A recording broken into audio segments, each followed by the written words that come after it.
Welcome to this journey through one of the most disturbing cases recorded in the history of Mississippi. Before we begin, I invite you to leave in the comments where you're watching from and the exact time at which you're listening to this narration. We're interested in knowing which places and what times of day or night these documented accounts reach. The year was 1846, when the first reports began to surface.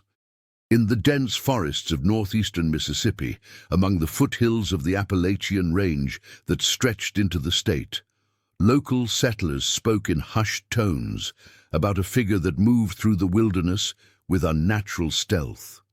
What began as scattered accounts from hunters and trappers soon evolved into something far more disturbing. A documented case that the Marshall County authorities would eventually file away, never to be spoken of again. It was on a cool October morning that the Wilkinson family reported something unusual at their homestead, located approximately 17 miles northeast of Holly Springs. According to the county records preserved at the Marshall County Historical Society, Samuel Wilkinson, a moderately successful cotton farmer, claimed that someone or something had been systematically hunting game on his property. The curious aspect wasn't the hunting itself, but rather the precision with which it was done. Deer found with a single wound to the neck, rabbits captured with handmade traps of remarkable craftsmanship, all occurring within 300 yards of the main house. The Wilkinson property sat at the edge of what locals called Blackwood Ridge, a heavily forested area that few ventured into without good reason. The ridge formed a natural boundary between the cultivated lands to the west and the deeper wilderness that stretched eastward toward the Alabama Territory. According to tax records from 1845, the Wilkinson estate comprised approximately 420 acres, though only 170 were cleared for cotton production. What makes this case particularly notable was not just the incidents themselves, but what they prefaced: the emergence of a figure that would become known in regional folklore as the Mountain Man of Marshall County, whose real name, according to documents discovered decades later, was Josiah Webb. According to the family Bible preserved by descendants of the Webbs of Tishomingo County, Josiah had been born into slavery somewhere in Virginia in the year 1810, though the exact location remains unverified. What is known with greater certainty is that he was transported to Mississippi in 1828, according to a bill of sale discovered in 1861 during a routine cataloguing of estate papers. The journal, attributed to Dr. Thomas Hargrove, a physician who practiced in Marshall County from 1839 to 1852, contains several entries regarding a slave named Josiah who displayed, in the doctor's words, remarkable aptitude for medicinal herbs and wilderness survival that exceeds any knowledge I have encountered in my studies. The journal entries suggest that Josiah worked primarily as a field hand on the Lancaster Plantation, located approximately 7 miles south of Holly Springs. The document that provides the most insight into the early life of Josiah Webb is a curious journal, reportedly discovered in 1957 during renovations of the old courthouse in Holly Springs. According to tax records from 1841, the Lancaster estate was one of the larger operations in the county, with the owner, William Lancaster, holding title to 38 slaves and 600 acres of land. According to an advertisement placed in the Mississippi Palladium on February 3rd, 1846, Lancaster offered a reward of $300 for the return of a Negro man named Josiah, approximately 35 years of age, 5 feet 11 inches in height, with a scar above his right eye and unusual knowledge of herbal medicine. The advertisement mentioned that Josiah had likely fled northward and was considered dangerous if cornered. What happened during the months following his escape is where documented history blurs with oral accounts collected by amateur historian Elijah Montgomery in 1948. It was in early 1846 that Josiah Webb disappeared from the Lancaster plantation. The circumstances of this disappearance remain a matter of historical debate. According to interviews conducted with elderly residents who claim to have heard first-hand accounts from their parents or grandparents, Josiah did not flee northward as assumed. Instead, he retreated into the most inhospitable terrain of northeastern Mississippi, the densely forested ridges that few white settlers ventured into. It was in April of 1846 that reports of unusual activities began to surface in Marshall County. According to sheriff's records preserved in the state archives, at least 7 homesteads reported thefts of specific items between April and June of that year: a hunting knife from the Pearson property, medical supplies from Dr. Hargrove's office, seeds from the Wilkinson storage shed, and most notably, several books from the study of Reverend Blackwood. What makes these thefts unusual was their selective nature and the fact that valuable items were often left untouched. According to the report filed by Reverend Blackwood on May 12, 1846, the intruder had taken only 3 books from his extensive library: a medical text on herbal remedies, a surveyor's guide to the Mississippi Territory, and, curiously, a collection of essays by Frederick Douglass that the Reverend claimed was purely for academic study.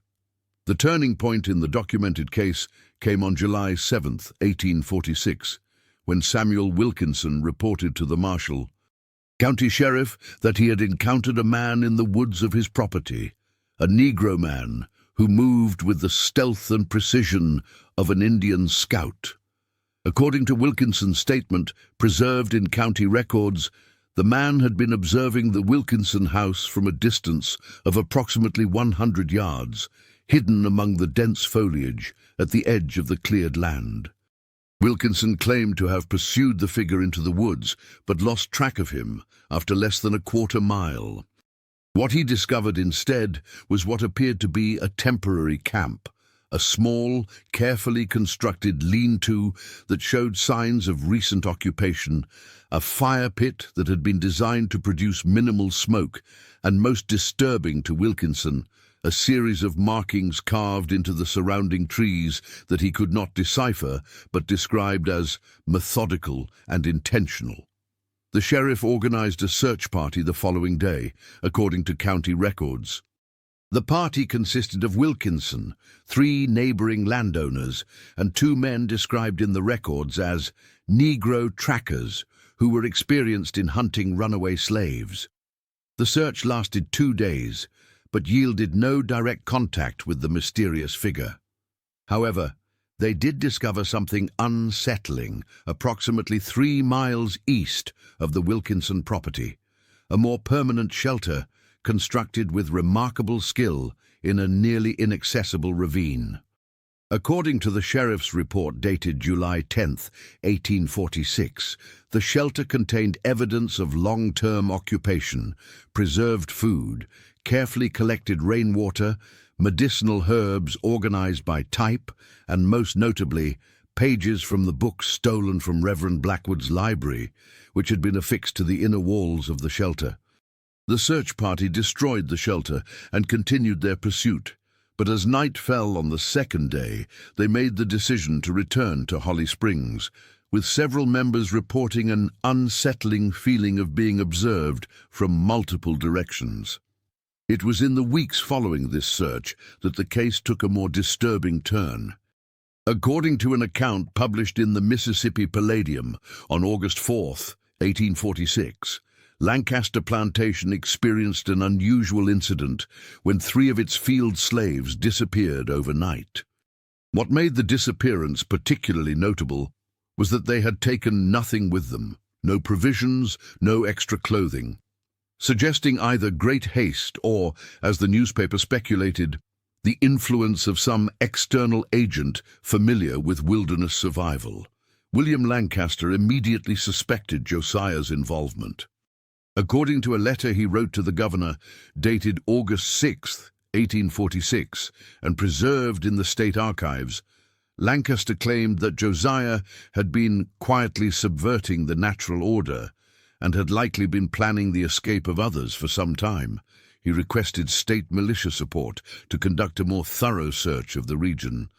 The governor's response, dated August 12th, expressed sympathy, but noted that resources were limited due to ongoing conflicts with Native American tribes in the northern part of the state. He advised Lancaster to work with local authorities and neighboring plantation owners to address the situation. What followed was one of the largest organized manhunts in pre-Civil War Mississippi. According to sheriff's records, between August 15th and September 7th, 1846, a party of 27 men, including plantation owners, overseers, professional slave catchers, and local farmers, conducted a systematic search of the wilderness areas northeast of Holly Springs. The results of this search are documented in a report dated September 10th. The party found evidence of multiple camps and travel routes throughout the region, suggesting not just survival, but a systematic mapping of the territory. More disturbing to the search party were signs that the fugitives were not merely hiding, but establishing a more permanent presence. Small garden plots in remote clearings, smoking racks for preserving meat, and crude but effective traps set along game trails. The most significant discovery, according to the report, was made on September 3rd, when the search party located what appeared to be a more established settlement deep within a heavily forested valley approximately 15 miles northeast of Holly Springs. The settlement consisted of 3 crude cabins, a central fire pit, and evidence of animal husbandry in the form of a pen that had recently held what the report described as small game, likely rabbits. The settlement was abandoned, but not in haste. According to the report, it appeared that the occupants had deliberately cleared out all useful items and had departed in an organized manner. What they left behind, however, was described by the leader of the search party as a message clearly intended for those who would follow. Carved into a large oak tree at the center of the settlement was a simple symbol, a horizontal line with 3 vertical marks crossing it. No one in the search party could identify the symbol with certainty, though one of the professional slave catchers, a man named Jeremiah Collins, noted in his statement that it resembled marks he had seen used by certain African tribes to denote territory or boundaries. This interpretation was never officially confirmed. The search party spent 3 days attempting to track the fugitives from this abandoned settlement, but found the trails increasingly difficult to follow. According to Collins' statement, it appeared that the fugitives had developed methods to obscure their movements that combined techniques from Native American tribes with what he referred to as African woodcraft.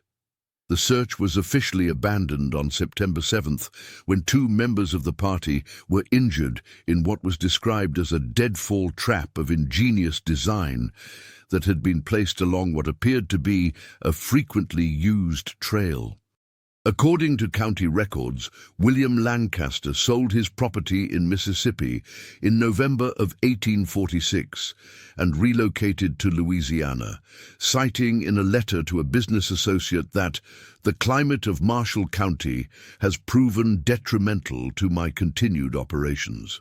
The letter, preserved in the business records of cotton merchant Thaddeus Watkins, makes no explicit mention of the escaped slaves, but notes that Lancaster had lost a total of 7 slaves that year to various circumstances that have rendered my position untenable.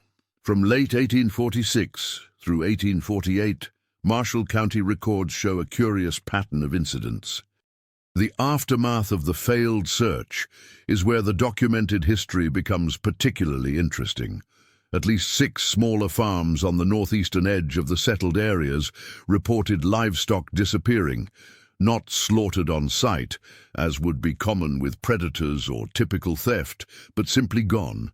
Several homesteads reported observing shadowy figures at the edge of the woods, particularly on nights with partial moonlight.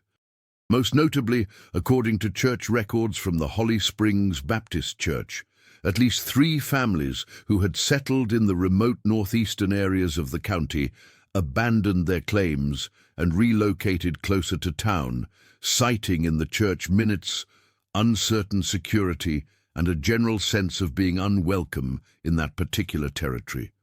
The Wilkinson family, whose report had initiated the documented case, appears to have been particularly affected.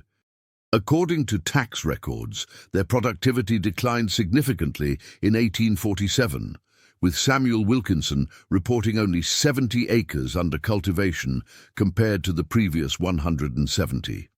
A letter from Catherine Wilkinson to her sister in Tennessee, dated March 18, 1847, and preserved by descendants, provides some insight into the family's state of mind. Samuel insists on maintaining our claim despite the difficulties of the past year. The children no longer venture beyond the cleared land, and I find myself watching the tree line even at midday. Last week, Samuel discovered another of those markings on a tree at the edge of the north field, the same as before. A line crossed by 3 vertical marks. He removed it immediately, but was troubled to find a small bundle of carefully arranged herbs placed at the base of the tree. He claims they are medicinal and not harmful, but the precision with which they were arranged suggests a message we cannot decipher. The most significant document relating to this period may be the journal of Dr. Thomas Hargrove.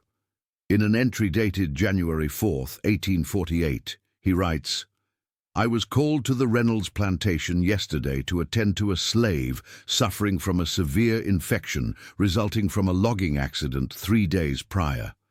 Upon arrival, I was informed that someone had already treated the wound. The overseer, clearly disturbed, reported that in the early morning hours he had discovered evidence that someone had entered the slave quarters during the night. The injured man's wound had been cleaned, packed with a poultice of what I identified as yarrow and comfrey, and bound with clean cloth of unknown origin.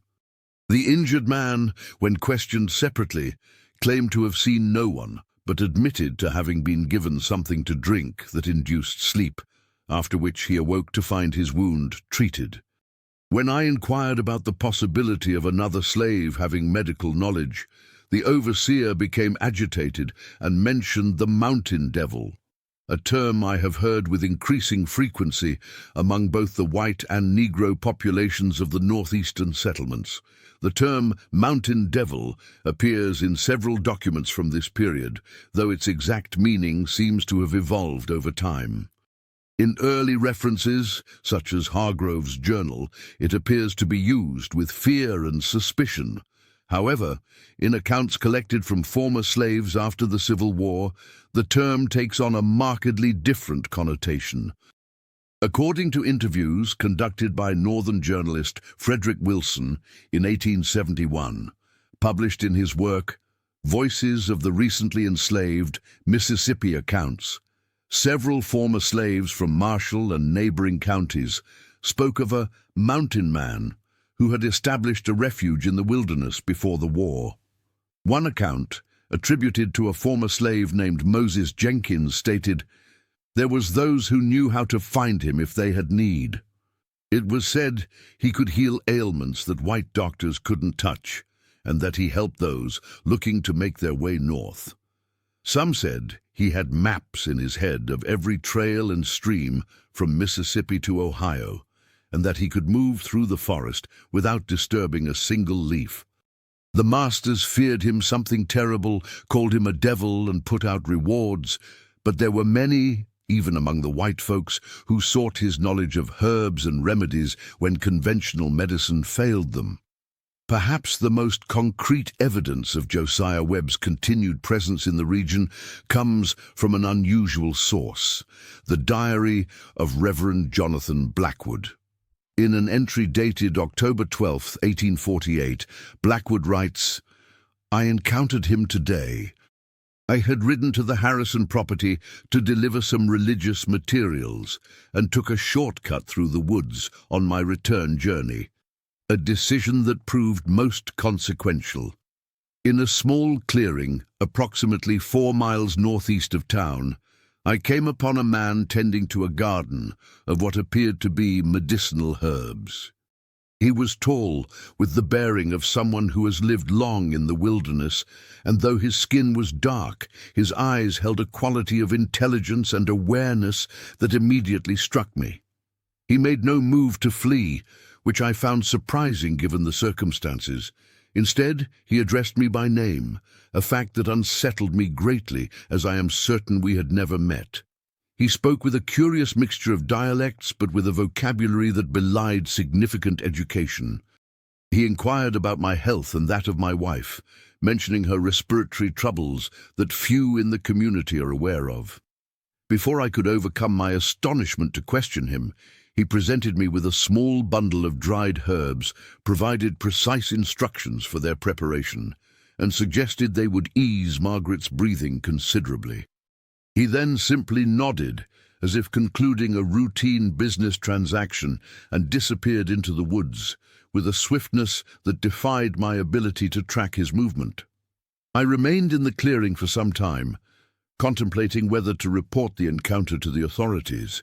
In the end, I decided against it. There was something in his manner that suggested no threat.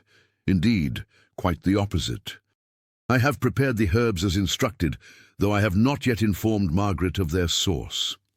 A subsequent entry from November 3rd notes that Margaret Blackwood's breathing had improved markedly, and that the Reverend had begun to question certain fundamental assumptions about the natural order as we have constructed it.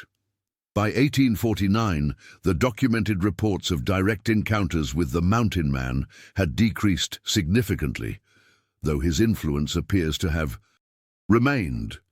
According to county records, the areas northeast of Holly Springs developed a curious reputation. White settlement in those regions progressed more slowly than in other areas of similar quality, with several land speculators noting in correspondence that potential buyers often expressed unspecific reservations about certain tracts. The most intriguing document from this later period is an official report filed by U.S. Marshal James Carrington in February 1852. Tasked with investigating suspected Underground Railroad activities in northeastern Mississippi, Carrington reported finding evidence of systematic assistance being provided to runaway slaves throughout the region. His report, preserved in federal archives, states, "There exists in the wilderness areas of Marshall and adjacent counties a network of trails and safe locations that facilitates the movement of fugitive slaves northward. Unlike the more formal Underground Railroad operations observed in other states, this network appears to rely heavily on wilderness survival rather than sympathetic households." Interviews with captured fugitives reveal consistent references to a guide known variously as the Mountain Man or the Herb Doctor, who provides initial assistance and directions. Most concerning is the level of organization evident in these operations. Captured fugitives report being provided with maps marked with specific natural features, knowledge of seasonal water sources, and locations of caches containing food and supplies. Several mentioned receiving medical treatment for existing conditions before beginning their journey. One fugitive, when pressed about the identity of this guide, claimed that he moves between the trees like he's one of them, and that he knows when you're coming before you know it yourself. Carrington's report recommended an increased federal presence in the region, but the recommendation appears to have been lost in bureaucratic processes, as no record of increased enforcement activities exists in subsequent federal documents. The last official record mentioning Josiah Webb by name comes from an unexpected source, a land deed filed in Tishomingo County in 1859. The deed records the purchase of 80 acres of remote woodland by a free Negro man named Isaiah Williams. What makes this document noteworthy is a margin note added by the county clerk, which reads, "Purchaser identified by Dr. T. Hargrove as known to him." Suspicion of being J. Webb of previous notices not substantiated. Funds verified as legitimate from sale of herbal remedies. Whether Isaiah Williams was indeed Josiah Webb operating under an assumed identity cannot be definitively proven, but the timing and circumstances are certainly suggestive. What is documented is that the land in question remained in the Williams family until 1943, when it was sold to the state of Mississippi for inclusion in a nature preserve. The final chapter of this documented case comes from the most unexpected source, a military report filed by Confederate Captain Jeremiah Wilkinson, presumably a relation of the Samuel Wilkinson whose report had initiated the original case, in April 1864. Assigned to a detail hunting deserters in northeastern Mississippi, Captain Wilkinson reported, "The local population, both white and Negro, maintain persistent superstitions about certain areas of the woodlands northeast of Holly Springs. These beliefs, while typically dismissed as ignorant folklore, have hampered our efforts to locate deserters who have reportedly taken refuge in those regions. Of particular note is the widespread belief in a figure the locals call the Mountain Man, reportedly a runaway slave from before the war who has established a domain in the wilderness where neither Confederate nor Union forces are welcome." While I initially dismissed these accounts as superstitious nonsense, recent events have given me cause to reconsider. 3 days ago, 2 of my men failed to return from a scouting patrol. We discovered them the following morning at the edge of our camp, both unconscious but physically unharmed. Upon regaining consciousness, they reported encountering an elderly Negro man deep in the forest, who approached them openly, inquired about their purpose in his woods, and offered them a drink of water from a canteen. Both report no memory after drinking until awakening at the edge of our camp. More disturbing than this encounter was what we found in their possession. Each man had a detailed map showing the locations of all Confederate patrols and checkpoints in the region, information they could not possibly have known, drawn on paper they did not previously possess. Additionally, each carried a small bundle of herbs wrapped in cloth, tied with distinct knots. Local informants suggest these are traditional African protection charms. I'm not a superstitious man, but I find myself reluctant to send further patrols into the northeastern woodlands. There are perhaps some corners of this conflict where neither side is meant to tread. The subsequent movements of Confederate and Union forces in the region show a curious gap in patrol activities precisely in the areas northeast of Holly Springs. A gap that cannot be explained by terrain or strategic considerations alone. What became of Josiah Webb after the Civil War remains largely undocumented. There are scattered references in post-war accounts to an elderly healer living in the remote areas of Tishomingo County who would occasionally provide medical assistance to isolated communities regardless of race. These accounts lack official documentation but persist in family histories collected throughout the region. The land that once constituted the wilderness domain of the Mountain Man has since been largely absorbed into public lands and private timber holdings. The specific locations mentioned in the historical documents, the ravine where the first shelter was discovered, the valley containing the abandoned settlement, the clearing where Reverend Blackwood had his encounter, cannot be precisely identified with modern landmarks. However, in 1963, during a survey conducted prior to the construction of a forestry access road, workers reported discovering unusual stone formations in a remote area approximately 17 miles northeast of Holly Springs. According to the survey report, these formations appeared to be deliberately constructed and included a series of cairns arranged in a pattern that suggested boundaries or trails. The report also noted finding several old trees with unusual markings, horizontal lines crossed by 3 vertical marks. The survey was completed and the road was constructed as planned. The stone formations were not preserved, and their exact location was not recorded with precision. Today, the forests of northeastern Mississippi reveal little evidence of this documented case to casual observers. The trails have grown over, the shelters have returned to the earth, and the boundaries marked by cairns and carved trees have been obscured by time. Yet local historians note something curious. Despite over 150 years of development in the surrounding regions, certain pockets of the northeastern wilderness remain largely untouched. Hikers occasionally report feeling unwelcome in specific areas, though they struggle to articulate why. Local hunting guides are known to avoid certain ravines and valleys, citing vague traditions passed down through generations.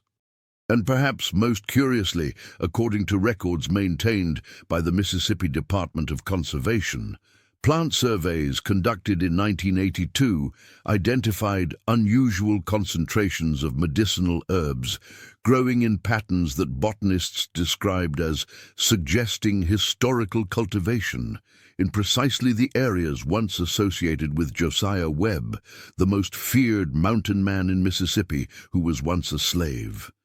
Yet local historians note something curious. Despite over 150 years of development in the surrounding regions, certain pockets of the northeastern wilderness remain largely untouched.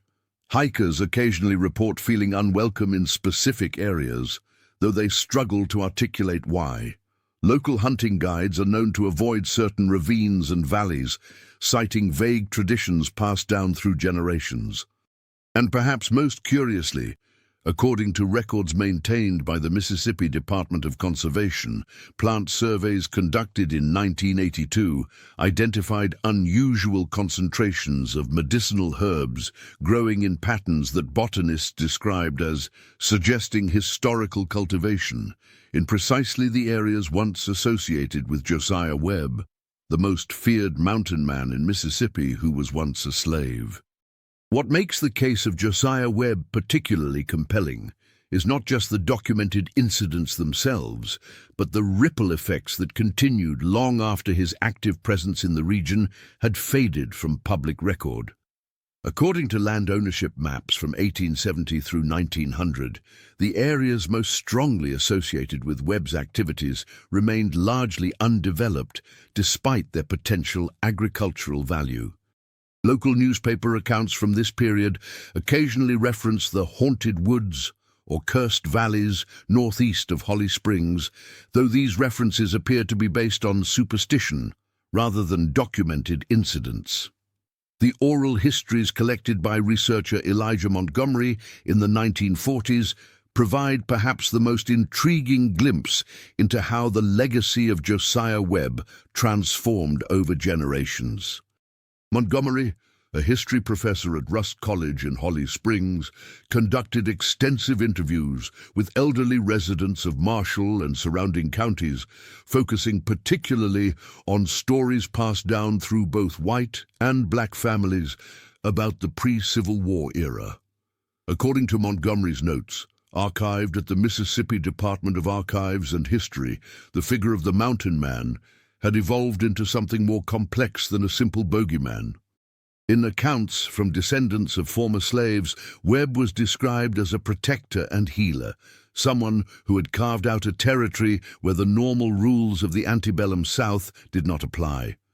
One account, attributed to 87-year-old Harriet Johnson, whose grandmother had been enslaved on a plantation near Holly Springs, stated, "Grandmama told us children that if we ever got lost in the deep woods, we should look for trees marked with 3 lines crossing one. She said those marks meant you were in his territory, and that he watched over anyone who respected the land. She said he knew every plant that could heal and every plant that could harm, and that even after the war, when she was free but times were still hard, sometimes she would find bundles of herbs left near their cabin when someone was sick." Contrasting accounts from white families painted a more ambivalent picture. According to Montgomery's interview with William Blackwood, grandson of Reverend Blackwood, family stories describe the mountain man as neither friend nor enemy, but something altogether different, a force of nature that demanded respect. The younger Blackwood shared a story passed down through his family. My grandfather maintained until his death that on 3 separate occasions after their first encounter, he returned to that same clearing and left copies of various books, medical texts primarily, but also works of philosophy and natural science. Each time, the books would be gone when he returned, and occasionally he would find in their place small packages of herbs or handcrafted items that seemed to address specific needs within the family. My father recalled that in 1868, when an outbreak of fever struck Holly Springs, grandfather spent 3 days in the northeastern woods and returned with treatments that saved many lives. He never directly attributed these to the mountain man, but the implication was clear to those who knew the history. Perhaps the most unusual document in Montgomery's collection is a letter dated November 12, 1871, from William Lancaster, Jr., son of the original plantation owner from whom Josiah Webb had escaped. Having returned to Mississippi to assess family properties after the war, the younger Lancaster wrote to a business associate, "I have decided against attempting to reclaim the northeastern parcels. The land itself appears fertile enough, but there is a persistent local superstition regarding those woods that would make labor difficult to secure. More troubling was my experience while surveying the boundaries, a sense of being observed that I cannot rationally explain, and the discovery of those same markings my father described in his journals. It has been 25 years, and yet the presence remains. Some territories, I have concluded, are simply not meant for certain enterprises." The transformation of Josiah Webb from fugitive to local legend appears to have been completed by the early 20th century. A folklorist's account published in the Journal of Southern Folklore in 1923 describes the legend of the mountain man as a common tale told throughout northeastern Mississippi, with variations that reflected the complex racial dynamics of the region. In white communities, the story often emphasized the fear and uncertainty experienced by early settlers, while in black communities, the emphasis was on resistance, survival, and the preservation of African knowledge and traditions. What makes the case of Josiah Webb distinct from purely legendary figures is the extensive documentation that anchors the story in historical reality. The advertisements for his capture, the sheriff's reports, the journal entries from Dr. Hargrove and Reverend Blackwood, these provide a factual framework around which the legend grew. In 1952, during expansions to the county road system, construction workers discovered what appeared to be the remnants of a small settlement in a remote valley approximately 16 miles northeast of Holly Springs. More intriguing was the discovery of a cache of items buried beneath one of the stone foundations, a metal box containing surgical instruments of mid-19th century design, glass vials that had once contained various substances, pages from medical texts that had been carefully preserved between layers of treated hide, and most notably, a journal written in what experts from the University of Mississippi later identified as a mixture of English and Igbo, an African language, primarily associated with present-day Nigeria. According to the foreman's report, filed with the county engineer's office, they uncovered stone foundations for 3 small structures arranged in a triangular pattern around a central area that showed evidence of long-term fire use. The journal was sent to linguists at Howard University for further study, but according to county records, it was lost in transit. Only photographs of several pages remain in the Marshall County Historical Society archives, along with partial translations that suggest it contained detailed information about medicinal plants, seasonal cycles in the northeastern Mississippi wilderness, and what appears to be a record of people who passed through the settlement over a period of approximately 15 years.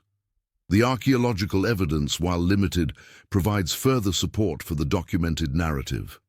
In 1967, a graduate student in archaeology from the University of Mississippi conducted a systematic survey of areas identified in historical records as associated with Josiah Webb. The resulting thesis, Evidence of Maroon Settlements in Antebellum, Mississippi, documented findings consistent with the historical accounts. The remnants of carefully constructed shelters in nearly inaccessible locations, evidence of small-scale agriculture in remote clearings, and a network of trails that connected these sites while remaining largely invisible from more traveled routes. Perhaps most significant was the discovery of additional trees bearing the distinctive mark attributed to Webb, a horizontal line crossed by 3 vertical marks. Carbon dating conducted on several of these marks indicated they had been made between 1845 and 1865, precisely the period when Webb was most active in the region according to historical documents. The graduate student, David Thompson, proposed in his thesis that what the historical records described as a single individual may actually have represented a small community of escaped slaves who had established a maroon settlement in the wilderness areas of northeastern Mississippi.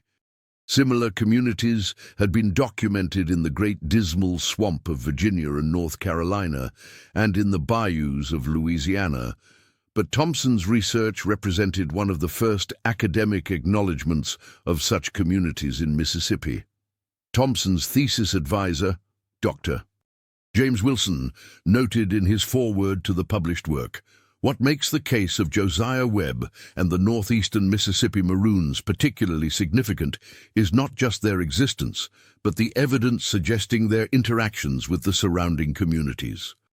Unlike many Maroon settlements that survived through isolation alone, the documentary evidence indicates that Webb and his associates maintained a complex relationship with both enslaved and free people in the region, and even with certain members of the white community. In 1974, the discovery of additional documents in the attic of the old Hargrove House in Holly Springs added another layer to the historical record. Among papers belonging to Dr. Thomas Hargrove was a small notebook containing what appeared to be formulas for medicinal preparations, alongside notes regarding their efficacy in treating various conditions.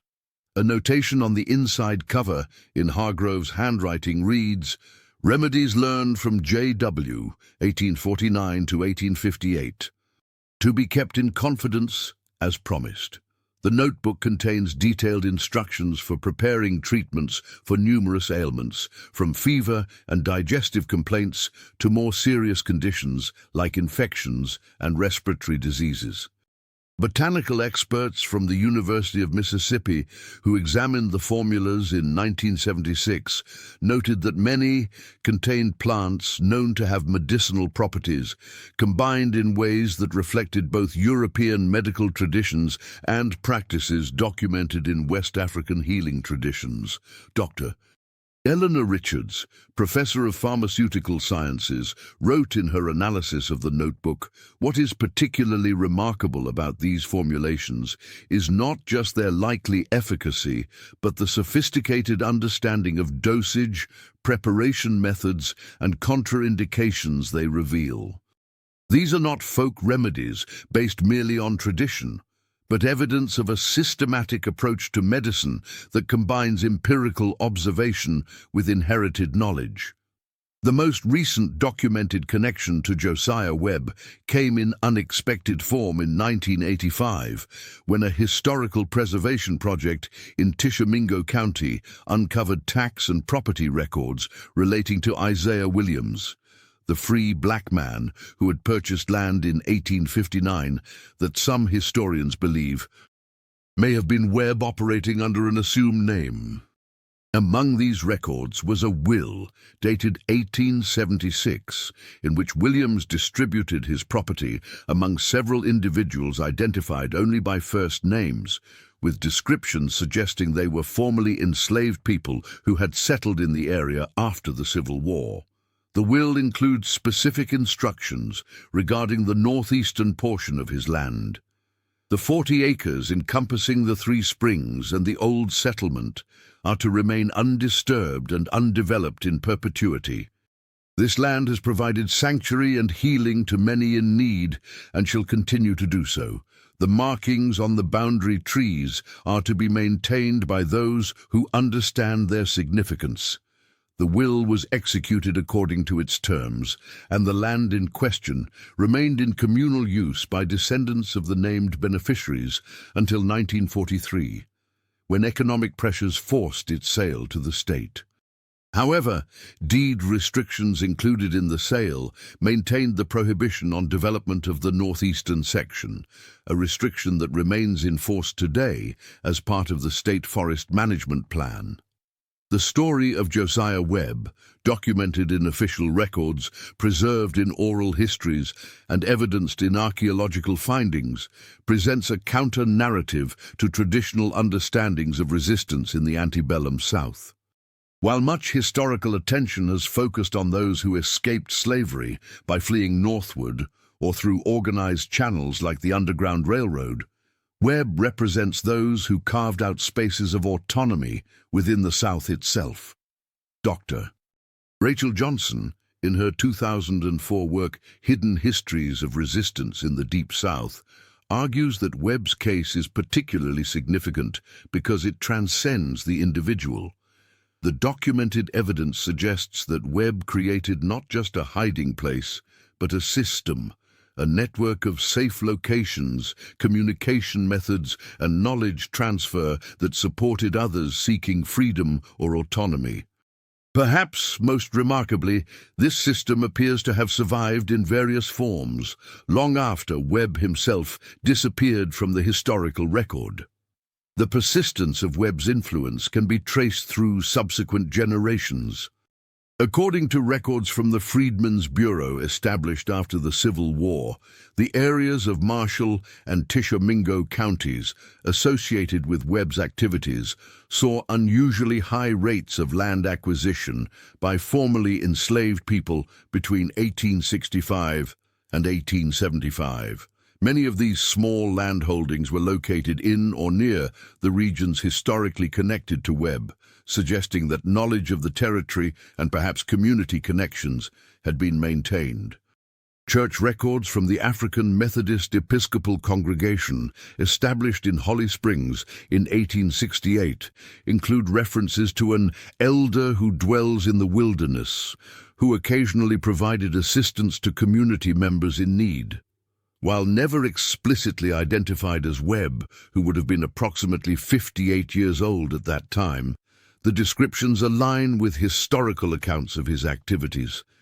The last potential first-hand account of Josiah Webb appears in a memoir written by Eliza Thompson, a nurse who worked with the Freedmen's Bureau in northern Mississippi from 1865 to 1870. In an entry dated July 1869, she writes, "Today I was taken to meet a remarkable individual living in the remote woodlands. My guide, a former slave who now owns a small farm near the forest edge, spoke of this man with unusual reverence. We traveled several hours along barely visible trails before reaching a small clearing containing a well-built cabin surrounded by carefully tended gardens of medicinal plants. The occupant was an elderly Negro man of dignified bearing who welcomed us as if expected.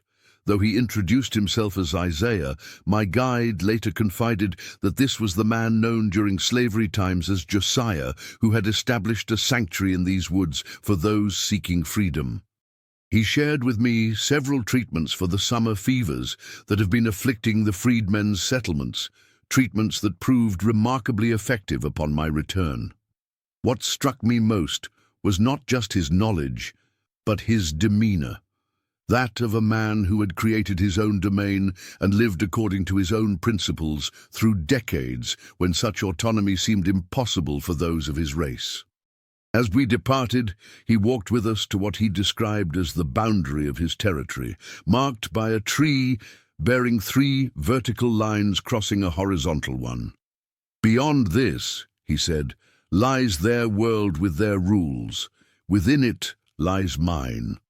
If this account indeed describes Josiah Webb, it would place him in the region as late as 1869, when he would have been approximately 59 years old. No definitive record of his death exists, though local folklore suggests he lived well into his 80s, continuing to provide healing and guidance from his wilderness domain until sometime in the 1890s. What remains most clearly documented is the lasting impact on the region. Maps of Marshall and Tishomingo counties from the late 19th and early 20th centuries show curious gaps in development. Areas that logically should have been settled or developed for agriculture, but remained largely untouched. Many of these areas correspond to locations identified in historical records as part of Webb's territory. Local newspaper accounts from this period occasionally mention the reluctance of workers to enter certain areas of the northeastern woodlands. An article in the Holly Springs Gazette from 1907 describes a logging operation that was abandoned after workers repeatedly reported unsettling experiences and refused to return to a particular valley. The article quotes the foreman as saying, "There are some places where history still has too strong a hold for progress to take root." This sentiment appears to have persisted well into the 20th century. During the Depression era, when many marginally productive lands were being brought into cultivation out of economic necessity, surveys conducted by the Department of Agriculture noted that certain tracts in northeastern Mississippi remained unclaimed despite being offered at minimal prices through various land distribution programs.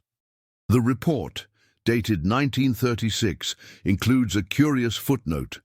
Local residents express reluctance to develop parcels, 47 to 53, despite favorable soil conditions. Reasons cited include poor access and traditional boundaries, though no legal restrictions were found in deed research. Today, much of the area historically associated with Josiah Webb has been incorporated into the Holly Springs National Forest or preserved as part of state wildlife management areas. The specific locations mentioned in historical documents, the ravine containing the first shelter, the valley with the settlement, the clearing where Reverend Blackwood had his encounter, cannot be precisely identified with modern landmarks due to changes in the landscape and the deliberate remoteness of the original sites. However, park rangers and forestry workers occasionally report finding trees with unusual markings in the more remote sections of the forest. Horizontal lines crossed by 3 vertical marks carved decades ago and now nearly grown over. These discoveries are rarely officially documented, existing primarily in the stories shared among those who work regularly in the wilderness areas. In 2011, a botanical survey conducted by researchers from Mississippi State University identified several unusual concentrations of medicinal plants in remote sections of the Holly Springs National Forest. The plants, including black cohosh, bloodroot, wild ginger, and numerous others with documented medicinal properties, were growing in patterns that suggested deliberate cultivation rather than natural distribution. Carbon dating of soil samples from these areas indicated sustained human activity from approximately 1845 to 1900. Dr. Michael Richardson, who led the survey, noted in his report, "These plant communities represent living artifacts of historical ethnobotanical practices.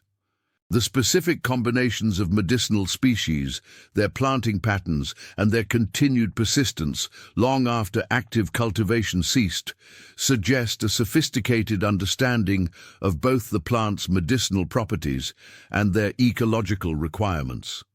The most recent connection to the documented case came in 2017, when the Marshall County Historical Society received a donation of family papers from the descendants of Samuel Wilkinson, the farmer whose report had initiated the official record of Josiah Webb's activities. Among these papers was a letter written by Wilkinson to his son in 1867, containing a passage that provides a fitting epilogue to the documented case. You ask about the stories you heard as a child regarding the man in the woods. I can tell you now what I would not then, that he was real, and that the fear he inspired in me and other landowners was not without cause, though perhaps not for the reasons we believed at the time. What we took for a threat to our property and way of life was, I have come to understand, something altogether different. A man who had created something we could not comprehend, freedom on his own terms, in a place we thought we controlled. I have not ventured into the northeastern woods since 1852, when I encountered him for the final time. I had gone hunting alone, against the advice of neighbors who still held to fears of the mountain devil. In a clearing I had never seen before, though it was not 3 miles from our property, I found him waiting, older but unmistakable. He spoke to me by name, not as a former slave might address a white man, but as one landowner to another. Your boundaries end here, he said, pointing to a tree marked with his sign. Mine begin. We have both lived with this understanding for many years now. I see no reason for that to change. He then presented me with a small bundle of herbs, which he said would help your mother's lingering cough. I took it, though my hand trembled, not from fear as it once would have, but from the strange recognition of standing at the border between 2 worlds that existed in the same place. I never saw him again, though sometimes, even now, I find similar bundles at the edge of our property when illness visits our household. Your mother believes they are gifts from Providence. Perhaps she is not wrong. The documented case of Josiah Webb, the most feared mountain man in Mississippi who was once a slave, represents more than a curious historical footnote or local legend.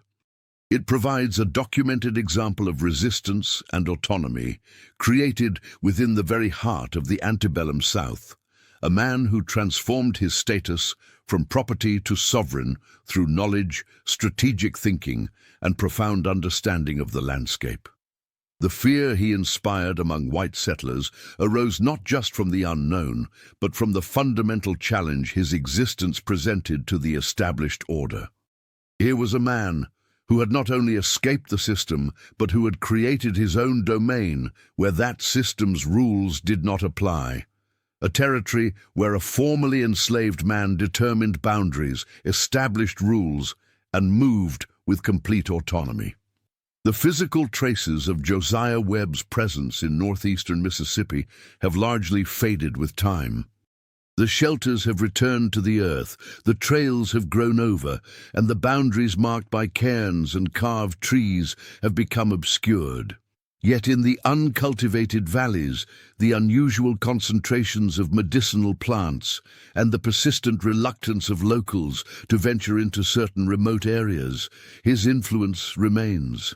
Perhaps the most enduring legacy lies in the documented transmission of knowledge. The medical notebooks of Dr. Thomas Hargrove, the botanical patterns identified by modern researchers, the oral histories of healing practices passed down through generations of both black and white families in the region, all suggest that Webb's understanding of medicinal plants and natural systems survived long after he himself disappeared from the historical record. In this way, the documented case reveals something profound about resistance and legacy. Josiah Webb's most significant achievement may not have been simply escaping slavery or even establishing a territory of his own, but rather creating a system of knowledge and practice that continued to benefit the surrounding communities. Both those he sought to help and those who had once sought to capture him long after the immediate circumstances of his life had changed. Today, The forests of northeastern Mississippi appear little different from any other wilderness area in the region to casual observers. But those familiar with the documented history sometimes report a distinct feeling when passing certain unmarked boundaries, a sense of transitioning from one domain to another, of being observed, of entering a place where different rules might apply. In the words of local historian Margaret Jackson, writing in 2020, the power of Josiah Webb's story lies not just in what he did, but in what he continues to do. In a region whose history is dominated by narratives of oppression and control, he created a counter-narrative of autonomy and self-determination that has persisted through generations. In the unmarked boundaries he established, the knowledge he preserved and shared, and the legend he became, we find a documented reminder that resistance takes many forms, and that some territories, once claimed, can never truly be reclaimed by others. The U.S. Forest Service officially maintains that there are no restricted or special management areas within the Holly Springs National Forest based on historical or cultural considerations outside of documented archaeological sites. Yet rangers who have worked in the area for decades sometimes tell a different story to new recruits, about certain valleys and ravines where equipment mysteriously malfunctions, where planned developments are repeatedly delayed by bureaucratic complications, and where hikers often report feeling unwelcome for reasons they cannot articulate. And occasionally, though such reports are never officially filed, there are stories of rangers finding small bundles of carefully arranged medicinal herbs left at the bases of old trees marked with nearly grown-over symbols, a horizontal line crossed by 3 vertical marks, particularly in areas where forest workers or visitors have recently been injured or fallen ill. The documented case of Josiah Webb, the most feared mountain man in Mississippi who was once a slave, remains open, not because the man himself still walks the forests of northeastern Mississippi, but because the boundaries he established between worlds continue to be honored, even by those who no longer remember why.